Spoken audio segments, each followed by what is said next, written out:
लेकिन अगर आप उस पकड़ को ढीला कर दें और छोड़ दें तो आपका बोझ खत्म हो जाएगा। राहुल ने पूरी कहानी और उसका संदेश ध्यानपूर्वक सुना। वह समझ गया कि विचारों और इच्छाओं से चिपके रहने से उसका बोझ बढ़ जाता है और अंदर ही अंदर अशांति पैदा कर देता है। अब राहुल को कहानी का अंत सुनने की उत्सुकता से प्रतीक्षा थी।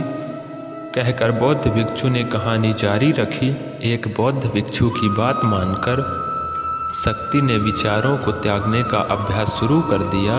वह बिना किसी पूर्व निर्णय के अपने विचारों और भावनाओं को आते और जाते देखता था। अब उसने विचारों को पकड़ना बंद कर दिया। विचार उठते थे और अपने आप चले जाते थे। धीरे धीरे उसे यह एहसास होने लगा कि उसकी इच्छा और भावना ही सभी दुखों का कारण है। जैसे जैसे शक्ति ध्यान में गहरे उतरते गए, उन्होंने पाया कि वर्तमान में जीना ही आंतरिक शक्ति का एकमात्र स्रोत है। वह खुद को वर्तमान में स्थापित करके अपने मन की निरंतर बकवास से छुटकारा पा सकता था। धीरे धीरे शक्ति का मन एक संत झील की तरह हो गया जो बाहरी दुनिया से अपने अंदर प्रतिबिंब करती है।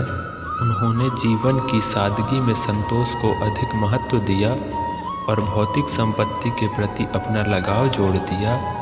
जैसे ही शक्ति में ऐसे बदलाव की खबर लोगों के बीच फैली, दूर दूर से लोग मार्गदर्शन लेने आने लगे। लोगों को विचारों से मुक्त करने की कला सिखाना और उन्हें अपने भीतर शांति खोजने के लिए मार्गदर्शन करना, वह लोगों के बीच शांति और ज्ञान का प्रतीक बन गया।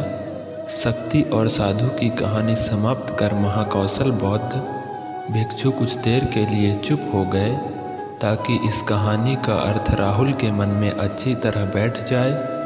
राहुल ने बौद्ध भिक्षु की ओर देखा और उनकी आंखों में अब एक नई समझ दिखाई दे रही थी। राहुल ने धीरे से कहा कि मुझे इस कहानी में ज्ञान दिखता है, लेकिन मैं इसे अपने जीवन में कैसे लागू करूं? मैं अपने अशांत मन को कैसे शांत कर सकता हूं?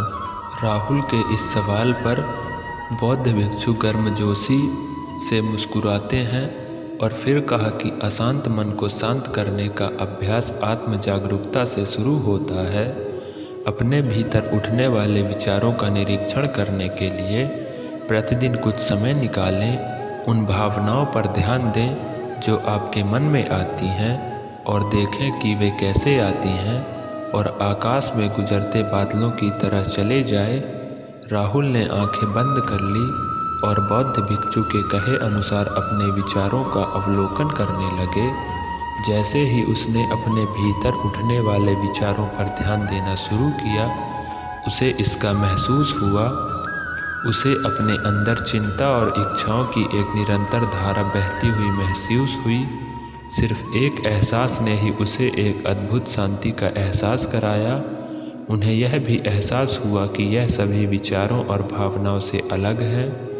बौद्ध भिक्षु ने आगे कहा कि जैसे शक्ति ने खुद को सभी मोह माया से अलग कर लिया था, वैसे ही अपने मन को अशांतकारी विचारों और भावनाओं से मुक्त करने का अभ्यास विकसित करो। बिना किसी पूर्वग्रह के विचारों को कैसे ही स्वीकार करें जैसे वह आते हैं और फिर धीरे धीरे उन्हें जाने दें और अपना ध्यान वर्तमान क्षण पर केंद्रित करें। लेकिन राहुल ने टोकते हुए कहा कि अगर विचार और भावनाएं इतनी मजबूत हैं तो क्या होगा? बौद्ध भिक्षु ने कहा, यह बना रहता है और मन को छोड़ने से इनकार करता है। बौद्ध भिक्षु ने राहुल की बात से सहमति जताते हुए सिर हिलाया और कहा, ऐसे कई मौके आएंगे जब आपके मन में सवालों का बवंडर चल रहा होगा। जब आपका दिमाग आपकी बात नहीं सुनेगा तो ऐसे में आपको अपनी सांसों की ताकत पर विश्वास होगा। एक बार फिर भिक्षु ने राहुल से कहा, अपनी आंखें बंद करो और अपनी सांसों पर ध्यान केंद्रित करो। करने के लिए अपने पेट के ऊपर उठता हुआ और मरता हुआ महसूस करें। बौद्ध भिक्षु ने बताया कि जब भी आपका मन अशांत हो तो तुरंत अपनी सांसों पर लौट जाएं सांस की वाद्य गति आपको तुरंत वर्तमान के चरणों में वापस खींच लेगी और आपको शांति का अनुभव कराएगी। एक बौद्ध भिक्षु के निर्देशानुसार आने और जाने वाली सांसों पर ध्यान केंद्रित करने का प्रयास किए। इस छोटे से व्यायाम से उन्हें मानसिक शांति का अनुभव हुआ।